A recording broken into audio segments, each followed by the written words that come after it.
Asambleísta Henry Cucalón.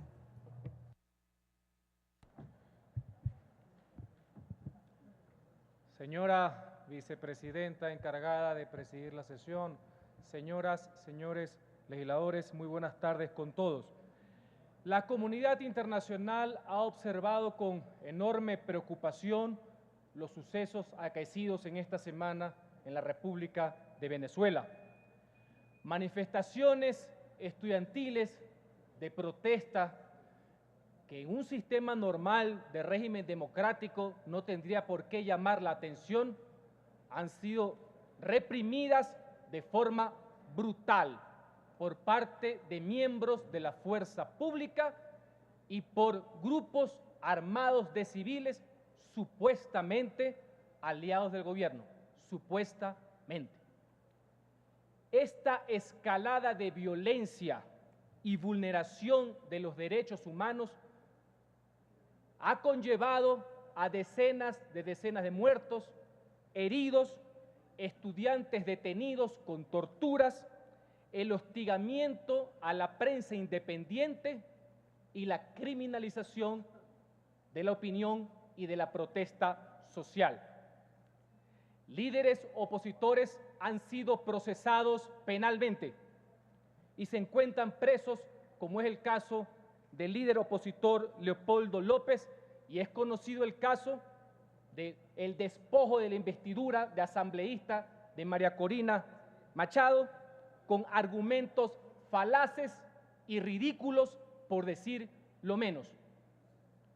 El régimen venezolano está incurriendo en prácticas propias de las dictaduras allá de los años 70, con el agravante que se ha dedicado a advertir e intimidar a sus conciudadanos con las consecuencias, y en ese sentido, con una suprema audacia, solo se dedica a contar los caídos que son de su lado, como que si los muertos, los heridos y los presos, productos de su aparato gubernamental, no existieran.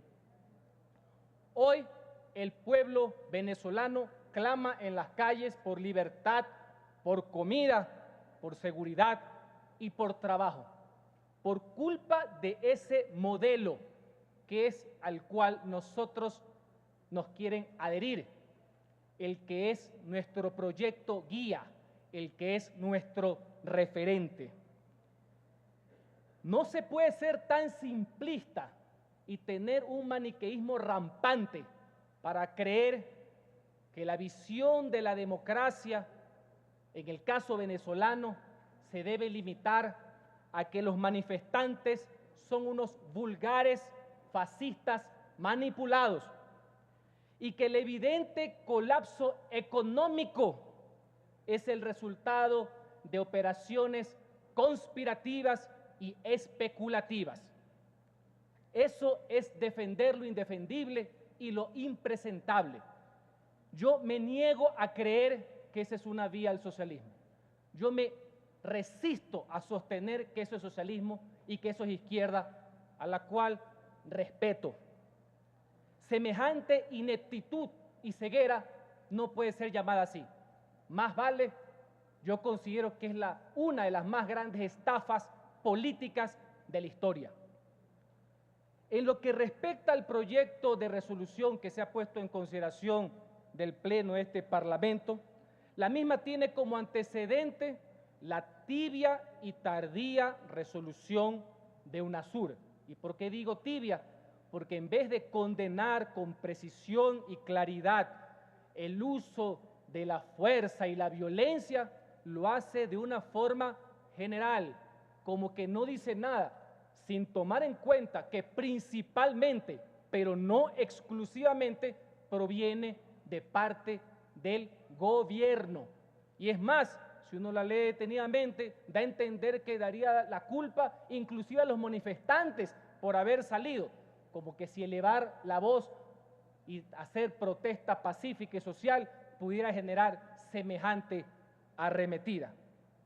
El proyecto puesto en consideración se encuadra en la política gubernamental, en la posición que ha tenido el gobierno ecuatoriano, que siempre avala a todo régimen siempre y cuando convenga o haya similitud ideológica. Ahí están los casos de Siria, los casos de Libia, los casos de Irán, los casos de Bielorrusia y por consiguiente las famosas resoluciones legislativas de apoyo, porque ya sabemos cómo opera este sistema, ya sabemos cómo es el software. Pero Venezuela nos duele y nos duele muchísimo más, pero no por las coincidencias en la polarización de la sociedad, del abuso del poder, de la intolerancia y de la demagogia, sino porque somos hermanos por nuestra historia en común, por nuestra cercanía. Por eso es doloroso. Y para mí es inadmisible que nuestra patria, el Ecuador, que ha escrito páginas brillantes en materia del derecho internacional y la diplomacia, tal como la doctrina Parra Velasco o la doctrina Roldós en materia de derechos humanos, ahora practique la doctrina y la complicidad del aquí no pasa nada, la culpa son de otros, pero la violencia es así, ya es de todos.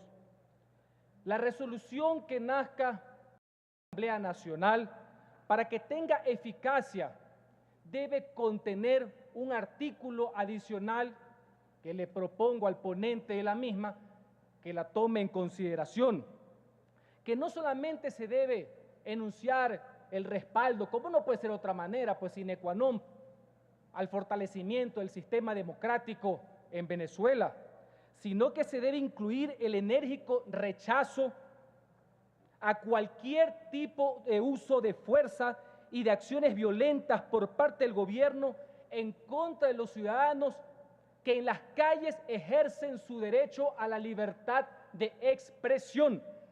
Asimismo, debe contener un exhorto para la inmediata liberación de los presos políticos, así como la restitución de los alcaldes y de los asambleístas que han sido destituidos y la conformación inmediata, urgente, de una comisión que investigue de forma independiente y de forma transparente las gravísimas denuncias de violaciones a los derechos humanos y torturas en ese hermano país. Muchas gracias, señora vicepresidenta, señores legisladores.